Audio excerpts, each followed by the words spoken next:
ಕೊಡಗಿನ ತಲಕಾವೇರಿಗೆ ಕಾವೇರಿ ಪುರಾಣದಲ್ಲಿ ಬಹಳ ಒಳ್ಳೆಯ ಒಂದು ಇತಿಹಾಸ ಇದೆ. ಇಲ್ಲಿ ತೀರ್ಥರೂಪಿಣಿಯಾಗಿ ಕಾವೇರಿ ಯಾಕೆ ದರ್ಶನ ಕೊಡ್ತಾಳೆ, ಹೇಗೆ ದರ್ಶನ ಕೊಡ್ತಾಳೆ ಮತ್ತು ಅದರ ಐತಿಹ್ಯ ಹಿನ್ನೆಲೆ ಏನು ಅನ್ನೋದು ಬಹಳ ಒಂದು ಸುಂದರವಾದ ಕಥೆ ಇದೆ.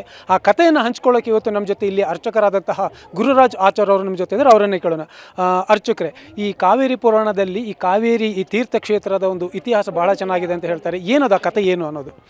ಕಾವೇರಿ ಪುರಾಣದಲ್ಲಿ ಹೇಳಿದಂತೆ ಇದು ಮಹತ್ವವಾದ ಕ್ಷೇತ್ರ. ಇಲ್ಲಿ ನೋಡಿ, ಅಗಸ್ತ್ಯ ಮುನಿಗಳು ಹಾಗೂ ಎಲ್ಲ ಸಪ್ತ ಋಷಿ ಮುನಿಗಳು ಸೇರಿಕೊಂಡು ಇಲ್ಲಿ ಜಪಿಸ್ತಾ ಇದ್ದರು, ತಪಸ್ಸು ಮಾಡ್ತಾಯಿದ್ರು. ಅದಕ್ಕೆ ಬ್ರಹ್ಮಗಿರಿ ಬೆಟ್ಟವಿದೆ. ಅವರು ಒಂದು ದಿವಸ ತನ್ನ ಮಗಳಿಗೆ ಬೇಕಾಗಿ ಇವರ ಮಗಳಿಗೆ ಅಗಸ್ತ್ಯ ಮುನಿಗಳ ಪತ್ನಿ ಕಾವೇರಿ ಅದು ಸಂಕಲ್ಪ ಅಂತ ಹೇಳಿದರೆ ಕಾವೇರಿಯನ್ನು ಮದುವೆ ಆಗಲಿಕ್ಕೆ ಬೇಕಾಗಿ ಅವರು ಕೇಳಿಕೊಂಡ್ರು. ಆಗ ಲೋಕಮುದ್ರೆ ಕಾವೇರಿ ಅವರ ಹತ್ರ ಕೇಳುವಾಗ ಅವರು ಹೇಳಿದರು, ಮದುವೆ ಆಗೋದಿಲ್ಲ ಹಾಗೆ ಎಲ್ಲ ಅಂತ, ನನ್ನ ಬಿಟ್ಟು ಹೋಗಬಾರ್ದು ಅಂತ.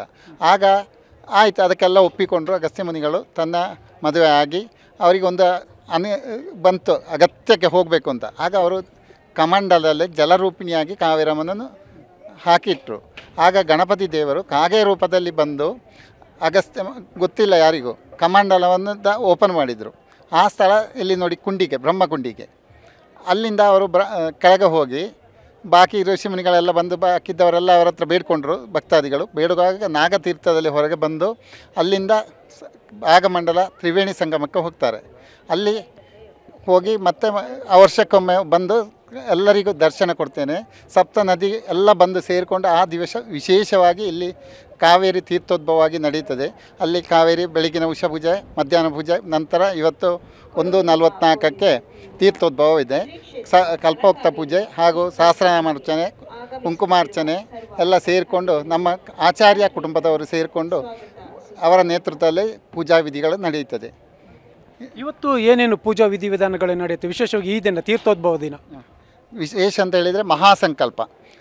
ಆಚಾರ್ಯ ಕುಟುಂಬದವರೆಲ್ಲ ಸೇರಿಕೊಂಡು ಕ್ಷೇತ್ರದಲ್ಲಿ ಅಲ್ಲಿ ತೀರ್ಥ ಸ್ನಾನ ಮಾಡಿಕೊಂಡು ಮಹಾಸಂಕಲ್ಪ ಮಾಡಿಕೊಂಡು ಅದು 11 ಗಂಟೆಗೆ ಶುರು ಮಾಡ್ತೇವೆ. 3 ಗಂಟೆ ಹೊತ್ತು ಬೇಕು ಮಿನಿಮಮ್ಮು. ಹಾಗೆ 11 ಗಂಟೆಗೆ ಶುರು ಮಾಡ್ತೇವೆ. ಬಂದ ಕೂಡಲೇ ಬಂದು ತೀರ್ಥ ಸ್ನಾನ ಮಾಡಿಕೊಂಡು ತೀರ್ಥ ಸಂಕಲ್ಪ ಮಾಡಿ ತೀರ್ಥ ಸ್ನಾನ ಮಾಡಿಕೊಂಡು ಮಹಾಸಂಕಲ್ಪ ಮಾಡಿ ಆ ನಂತರ ಕಲ್ಪೋಕ್ತ ಪೂಜೆ ಮಾಡಿಕೊಂಡು ಅಷ್ಟೋತ್ತರ ಹಾಗೆ ಸಹಸ್ರನಾಮಾರ್ಚನೆ, ಆ ನಂತರ ಮಹಾಮಂಗಳಾರತಿಯನ್ನು ಮಾಡ್ತೇವೆ. ಕಾವೇರಿ ಪುರಾಣದಲ್ಲಿ ಕಾವೇರಿ ಕ್ಷೇತ್ರಕ್ಕೆ ಮಹತ್ತರ ಇತಿಹಾಸ ಇದೆ ಅನ್ನೋದನ್ನು ಗುರುರಾಜ್ ಆಚಾರ್ಯರು ಬಹಳ ಚೆನ್ನಾಗಿ ವಿವರಿಸಿದ್ದಾರೆ. ಕ್ಯಾಮರಾಮನ್ ನವೀನ್ ಜೊತೆ ಗೋಪಾಲ್ ಸಮಯ, TV9 ಕೊಡಗು.